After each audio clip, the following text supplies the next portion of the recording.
Friends, these days I run a course called Gita for Blissful Life.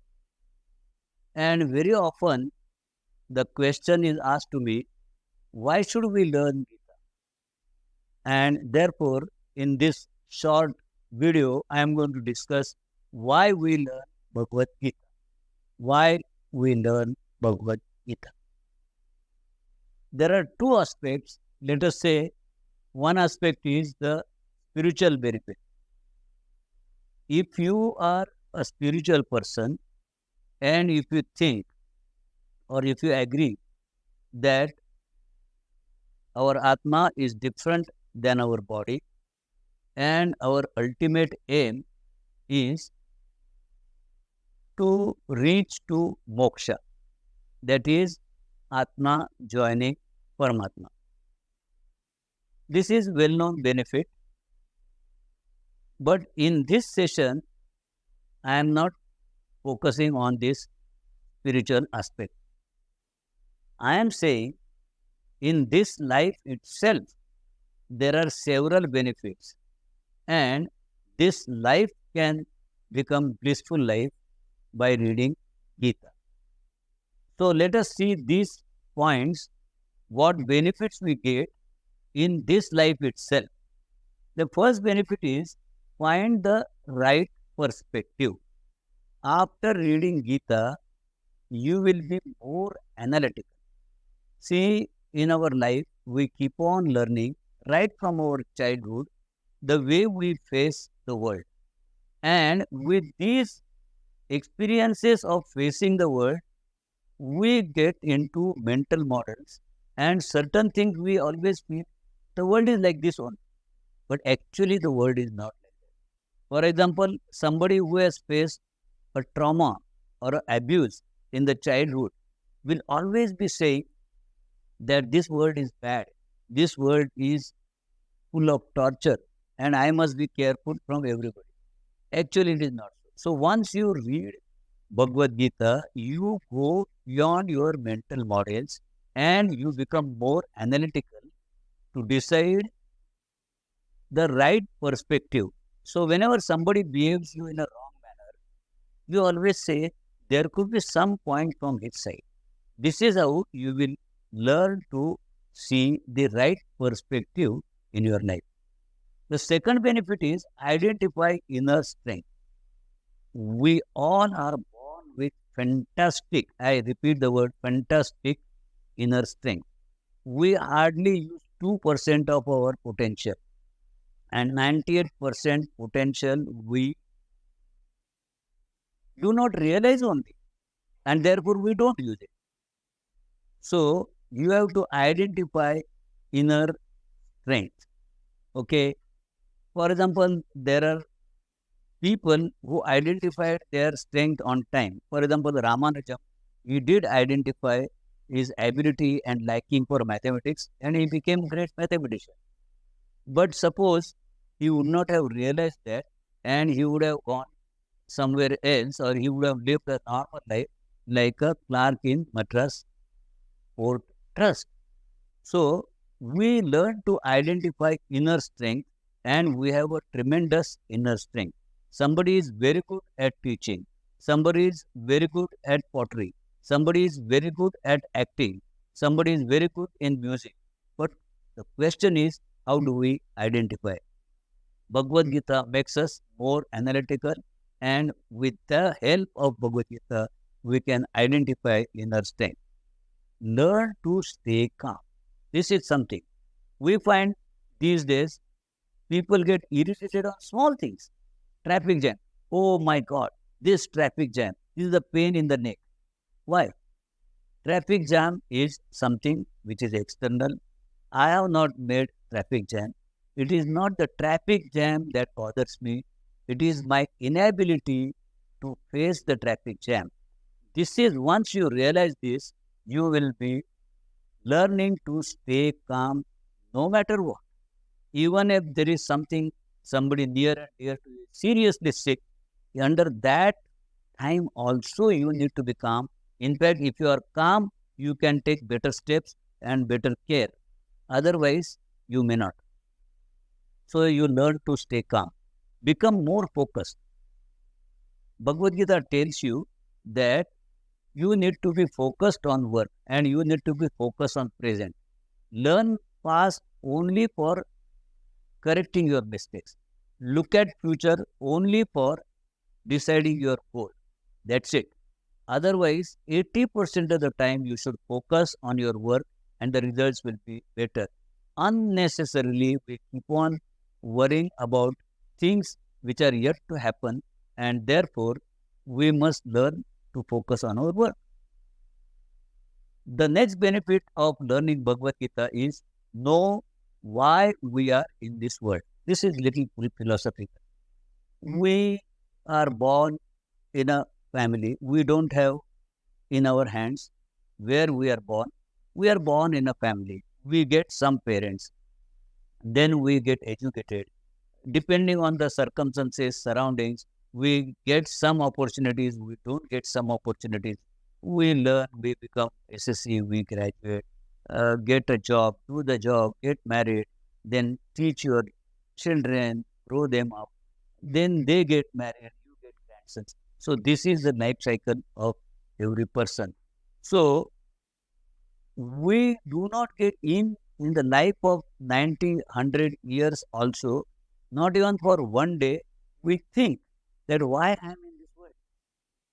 Bhagavad Gita deals with this question, Koham, who am I?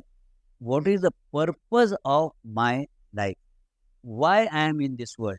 And the more you think on this, only then you will find the answer. First of all, no other professor can give answer for what is your purpose of coming into this world. This you have to learn yourself. And Bhagavad Gita is a great guide for this. Know why we are in this world. Realize your strength and true potential. I already discussed everybody is born with great potential, but many don't realize. They have potential in one thing and they keep learning something else or keep doing something else. Let us give example here. Realize your strength and true potential. I am going to give example of famous mimicry master John Oliver. He was working as a regular workman in Unilever, and one day some ordinary fellow came and very average level of mimicry he was watching. And he told to his friends, I can do better than this fellow. And they said, yes, is it? Show us. And he showed amongst his friends how he can do mimicry. And that was the moment when he realized that he has a potential and he became number one mimicry master of India. So this is how you need to learn. You realize your strength and true potential. And once you get that spark, once you know that this is my potential, this is what, you will get tremendous joy in performing that also, and rest all will follow. The next benefit I can narrate is understand that change is the law of nature. Everything in this world changes. What doesn't change? For example, the costs of various goods keeps on increasing, changing. Your salary keeps on changing. In fact, your expectations from your boss, they are changing. The economic conditions in the country are changing. The foreign exchange rates are changing. The weather is changing. The rains are changing. What is not changing? So Gita tells you everything is changing, and change is the nature, law of the nature. Everything will change. Every year, earlier in my childhood, we used to get rain in Mumbai almost around 7th June to 9th June. But now sometimes it starts right in the middle of July. And we say things are changing. Yes, and we need to accept. Then what do? We adapt to these changes. That is what we need to learn. See, no complaint about the world is changing. We adapt to these changes. The next one is Gita talks on yoga and meditation. When we say yoga, many people feel yoga means yogasanas. Yogasanas is only one part of yoga. Yoga word comes from yuj, that means joining. And the Bhagavad Gita is nothing but joining the cardinal principles in our life. That is Bhagavad Gita Yoga. And then in Bhagavad Gita, we have different chapters dedicated for, say, Dhyana Yoga, Karma Yoga, Sankhya Yoga, Sannyasa Yoga, Jnana Sannyasa Karma Yoga, Bhakti Yoga, and so on. So, all this learning, you understand and practice yoga. See, only understanding is only the first stage. The practicing yoga is most important. And meditation. There is a separate about 10 to 12 slokas are there in Gita explaining how to do meditation, how to concentrate on yourself, how to think of Paramatma and nothing else in those 10 minutes. And if you do meditation only for 10 minutes, you get rest equivalent to 4 hours of sleep. So practice yoga and meditation is another benefit. Next benefit I have listed here is overcome our worries, fears related to the future. We are always worried about future. I am getting good salary, but how long might this job will remain? Will I be sacked tomorrow, this Monday? Or we worry that my children are very nice ones. They listen to me. But when they grow up, will they listen to me? Or we worry of future, what will happen? And those who think little bigger, they say you think of Mumbai city or you think of Maharashtra and India. What will happen to Maharashtra? What will happen to India? We are always worried about future. Gita tells you, don't worry about future. Don't look at the future. Look at the future with the thinking that something nice will happen. Okay, do not look at, and just because you get some bad experiences around you, don't term this world as bad. So overcome worries, fears related to the future. Just focus on present tense and learn to be fearless. Many things we do not undertake, although we have all facilities, all resources, all potential, all skill, only because of fear. If I start a new business, will it be successful? Fear. If I start writing a book, will I be able to complete? Fear. If I start learning a new game, say table tennis, will people laugh at me? Or if I want to learn swimming, but will I be able to learn at this age of 70, learning swimming? So fear, fear and fear. If you really get out of this fear, you can do many things. So overcome worries, fears related to future.